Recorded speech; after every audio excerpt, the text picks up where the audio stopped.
warahmatullahi wabarakatuh, anak soleh dan soleha.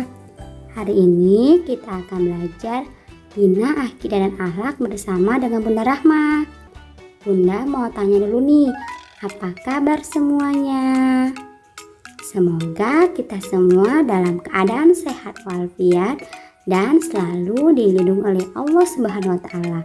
Anak soleh, sebelum belajar jangan lupa ya baca latas basmalah dan berdoa terlebih dahulu. Sekarang mari kita berdoa dulu anak soleh. Bismillahirrahmanirrahim. Rabbi zidni ilma warzuqni fahma. Amin. Tujuan pembelajaran kita hari ini, siswa dapat mengetahui nama-nama malaikat Allah Subhanahu wa Ta'ala dan tugasnya. Siswa dapat mengetahui hikmah beriman kepada malaikat-malaikat Allah Subhanahu wa Ta'ala. Sekarang mari anak soleh kita belajar. Beriman kepada malaikat Allah Subhanahu wa Ta'ala adalah rukun iman yang kedua. Malaikat merupakan makhluk yang diciptakan Allah Subhanahu wa Ta'ala dari nur atau cahaya. Malaikat tidak pernah melanggar perintah Allah. Malaikat merupakan makhluk yang taat kepada perintah Allah Subhanahu wa Ta'ala. Selanjutnya, beriman kepada malaikat-malaikat Allah Subhanahu wa Ta'ala berarti kita mempercayai bahwa malaikat ada di sekitar kita walaupun kita tidak dapat melihatnya secara langsung. Penciptaan malaikat berbeda dengan manusia. Manusia diciptakan dari tanah.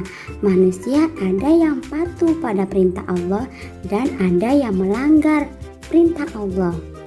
Begitu juga dengan jin-jin terbuat dari api.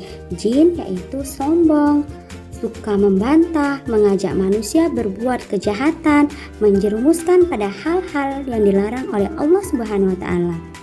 Sekarang sudah paham ya apa perbedaan malaikat, manusia, dan jin. Kemudian kita mengetahui nama-nama malaikat Allah Subhanahu wa Ta'ala dan tugasnya. Mari perhatikan video berikut ini. 10 malaikat dan tugasnya, siapa yang sudah tahu? 1. Jibril menyampaikan wahyu pada nabi dan rasul. 2.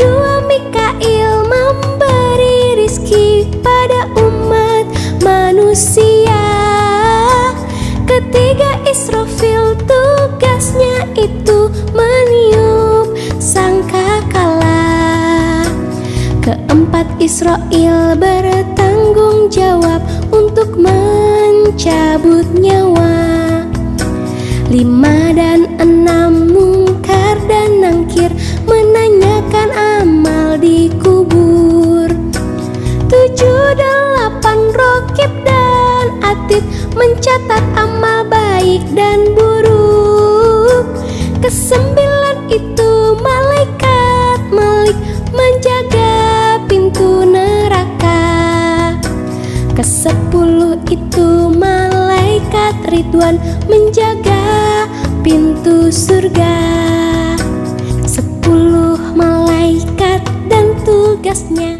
Setelah kita mengetahui nama-nama malaikat Allah Subhanahu wa Ta'ala dan tugasnya, sekarang kita mempelajari sifat-sifat malaikat Allah Subhanahu wa Ta'ala yang diciptakan dari nur atau cahaya. Malaikat taat dan mengabdi pada Allah Subhanahu wa Ta'ala.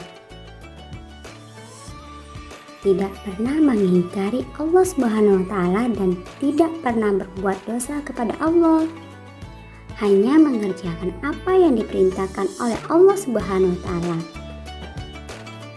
Utusan yang terpercaya yang diciptakan Allah Subhanahu wa Ta'ala dengan tugas-tugas tertentu yang sudah anak soleh pelajari tadi.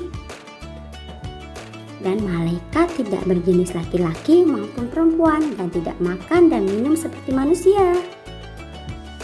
Malaikat tidak akan mati sebelumnya hari kiamat. Kemudian malaikat merupakan makhluk yang gaib yang tidak dapat dilihat oleh manusia biasa.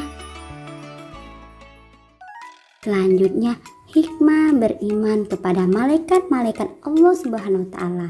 Yang pertama, mengetahui keagungan, kebesaran, dan kekuatan Allah Subhanahu wa Ta'ala, sehingga kita semakin taat dan patuh kepada Allah Subhanahu wa Ta'ala. Yang kedua, mengenal kasih sayang Allah Subhanahu wa Ta'ala dan penjagaan Allah terhadap hambanya, sehingga menambahkan rasa syukur kita kepada Allah Subhanahu wa Ta'ala. Yang ketiga, merasa senang dan tidak merasa tersaingi di bumi, karena malaikat selalu bersama kita dan menjaga kita. Yang keempat, sabar, tegar, dan berani memperjuangkan agama Allah, karena malaikat selalu membantu, membela, dan menolong orang-orang yang berjuang di jalan Allah. Kemudian yang terakhir, selalu berusaha menghindari kepercayaan dan keyakinan yang menyesat. Oleh karena itu, kita harus taat dan patuh kepada perintah Allah Subhanahu wa Ta'ala dan menjauhi larangan-larangannya. Hari ini kita sudah mempelajari iman kepada malaikat-malaikat Allah Subhanahu wa Ta'ala. Anak soleh, jangan lupa ya untuk mengulangi lagi materi yang kita pelajari hari ini. Untuk hari ini sampai di sini dulu. Bunda akhiri dengan wassalamualaikum warahmatullahi wabarakatuh, anak soleh dan soleha.